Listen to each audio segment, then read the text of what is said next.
Niagara? Fort Niagara? Yeah. About 15 miles north lies Lake Ontario in the historic Fort Niagara.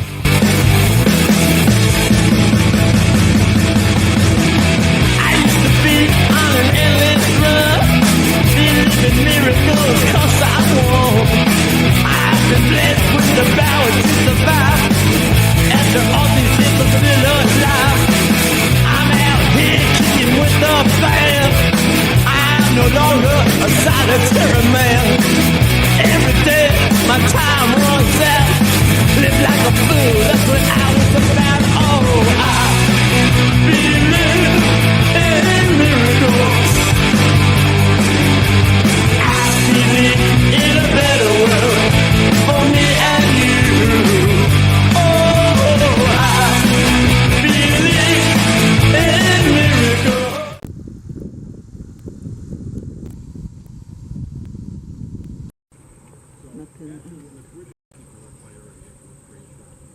The mouth of the Niagara River was a strategic point to build defense fortresses and trading posts. And one such fort was Fort Niagara. It's notable among historians for being one of the longest occupied forts in North America, as well as the oldest fort and building in the Great Lakes Basin.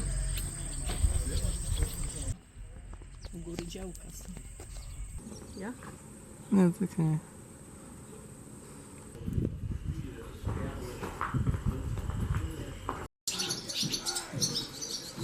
The fort has origins in 1679 as a French trading post.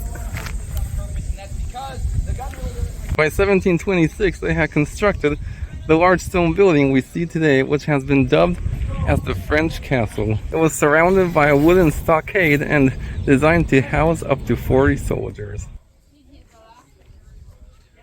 The British laid siege to the fort in 1759 during the French-Indian War. The fort would prove instrumental in protecting the British as tensions with Native Americans began to heighten. Following the American Revolution, the fort became the British main base of operation in the Great Lakes, as well as a place of refuge for frontier loyalists and Native Americans who would often carry out raids against the Americans on behalf of the British. But eventually the numbers became overwhelming and many natives ended up either starving or freezing to death.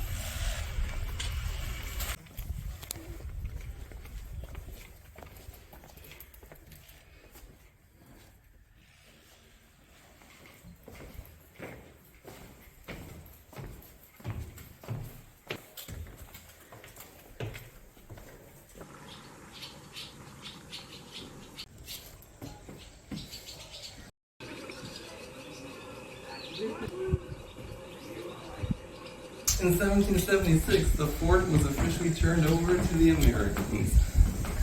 The British moved just across the river to what's now Ontario and established Fort George. The Americans now faced a dilemma, as this meant that their main defenses now faced away from the imposing threat. And during the War of 1812, the fort found itself on the front lines, exchanging heavy fire with its neighbor just across the river. You're a well-trained soldier, and I'm talking really fast at your job. You can load this musket once every 15 seconds. Now raise your hand if you think today 4 bullets a minute is a really slow rate. Those are machine guns firing lots of bullets per minute, but machine guns really don't hit battlefields until like the 1890s.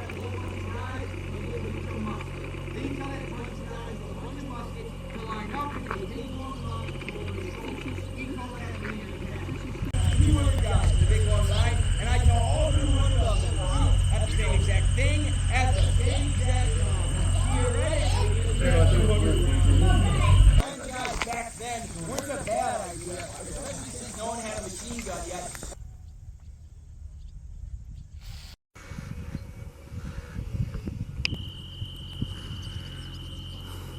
Wednesdays aren't real good. Even on a nice day like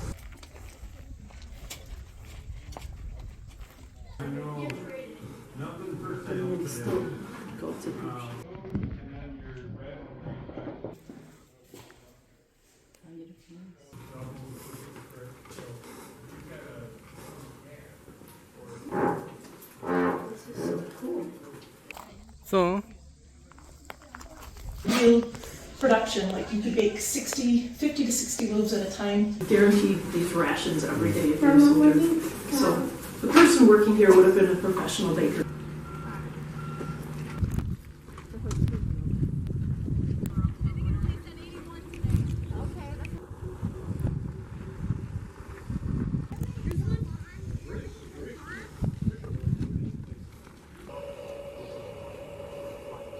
in the 1820s, the construction of the Erie and Wheeland canals rendered Fort Niagara obsolete. Though in the decades that followed, it was manned on and off with the onset of new conflicts such as the 1837-38 rebellions and the American Civil War. After a post-Civil War garrison arrived and found the fort's living quarters unlivable, a series of new buildings began being constructed outside the walls of the old fort, ushering in a new era of Fort Niagara's history. Though the fort was gradually deteriorating, it would continue to play a role in every conflict up until the Vietnam War, mainly training soldiers and housing veterans and POWs. Early plans to turn it into a state park were shattered with the onset of the Korean and Vietnam Wars. It wasn't until 1963 that the fort was finally decommissioned, and sadly, by the time it finally did become a state park, most of its original buildings had been demolished, while the newer buildings were converted into a Coast Guard station.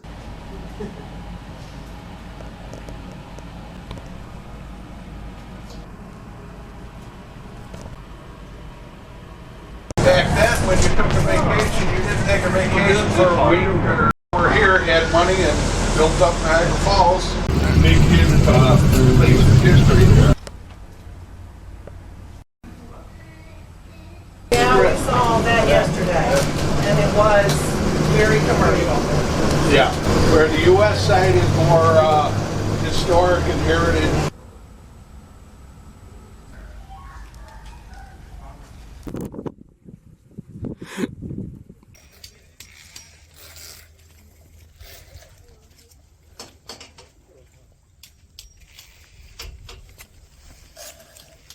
And as a huge geography nerd, I can't come to this region and not see the Great Lakes. With a surface area of just over 7,300 square miles, Lake Ontario is the smallest of the 5 Great Lakes, whose entire basin forms the largest freshwater ecosystem on Earth, larger than the state of Texas. Though their massive size and extreme conditions often make them feel more like oceans than lakes, today the water is relatively calm. During the colder months, the Great Lakes are some of the most dangerous waters in the world. A testament to that is the 6,000 shipwrecks that sit below their surface. With the dangers posed by the Great Lakes, the construction of lighthouses like this were essential to navigating ships safely across Lake Ontario and the other Great Lakes.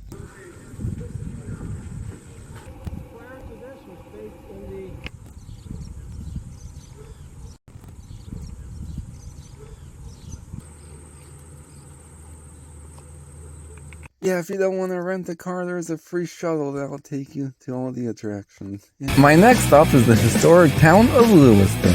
Tattooed your name on my arm. I would say my girl's a good love child. If she can find a reason to forgive, then I can find a reason to live. I used to be on an endless run, believe in miracles 'cause I won. I've been blessed with the power to survive.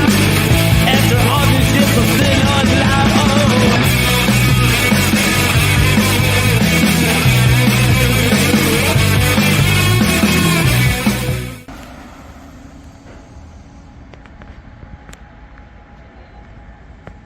Oh, this is nice.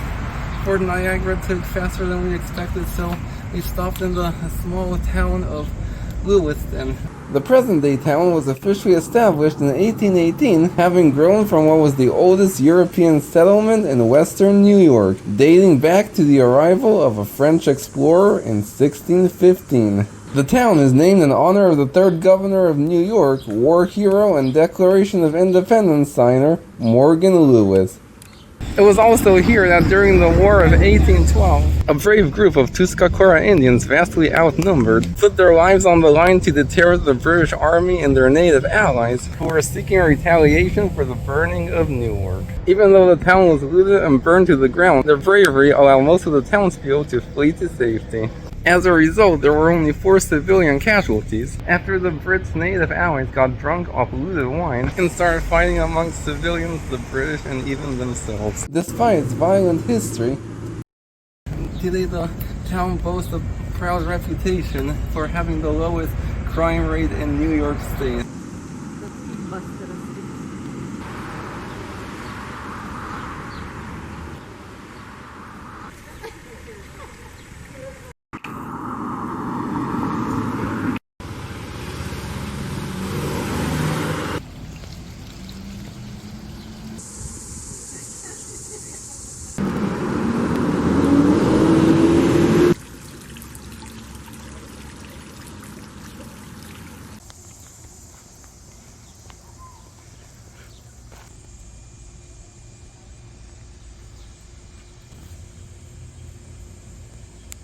yeah, some people who don't want to be in the hustle and bustle opt to stay here instead of Niagara Falls.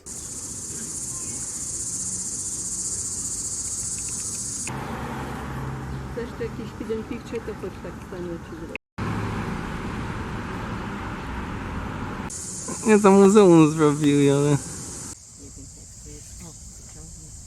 Yeah, I find it interesting that the safest city in the state is next to the second most dangerous.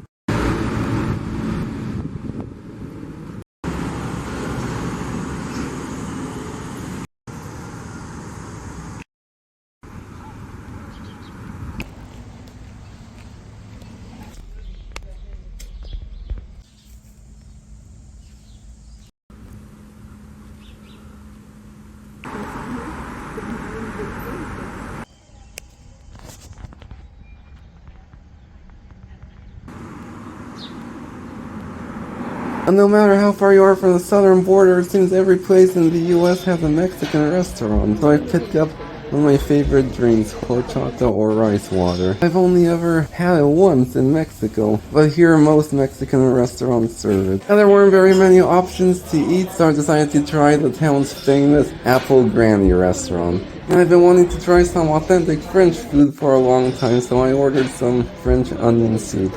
I must admit that was a bit disappointing. The food was bland and they make you get a bunch of extra stuff you don't want. Yeah, I must applaud that the driving is so smooth here because the roads have like 0 potholes. I was here at Lewiston, where the first crossing point on the underground railway across the Niagara River from the US to Canada took place. And the reason that they had to take the slaves to Canada, even though the North didn't have slavery, was because there was actually a law that fugitive slaves who escaped from the South could still be deported if they were caught here. Because although British Canada did have slavery of blacks and indigenous, Britain abolished it before the US, as did New York and Vermont. Those areas sort of became safe havens. It was actually still indentured servitude involving people from Ireland. This was actually common throughout the British colonial empire, especially in the Caribbean. They were often criminals or people who needed to pay off debt. And actually the Irish were considered more expendable, and they actually would have been used for the more dangerous labor that often involved death, because the black slaves were actually deemed more valuable.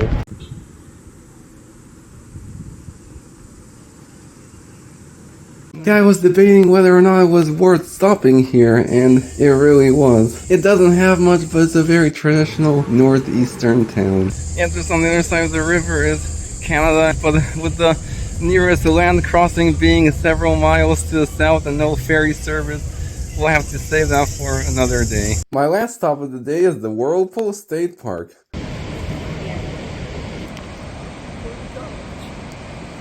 A few miles north of the falls, a 6.8-mile gorge forms part of the Niagara Escarpment. A 400 million year old wall of limestone and dolostone arcing from New York across Lake Huron and down into Wisconsin.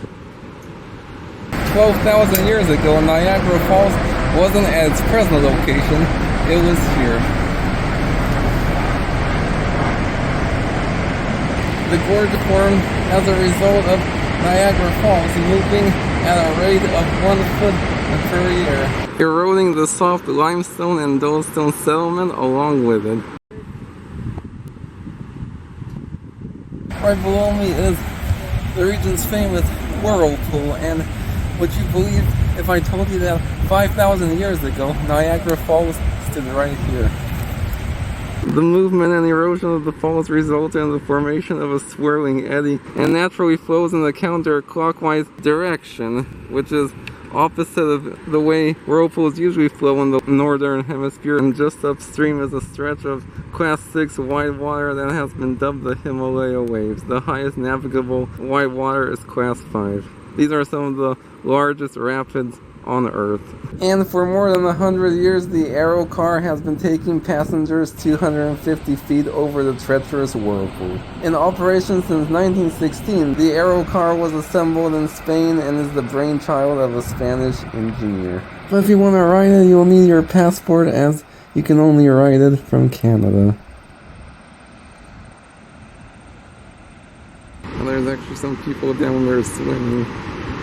Nie, to świątynia taka wielka.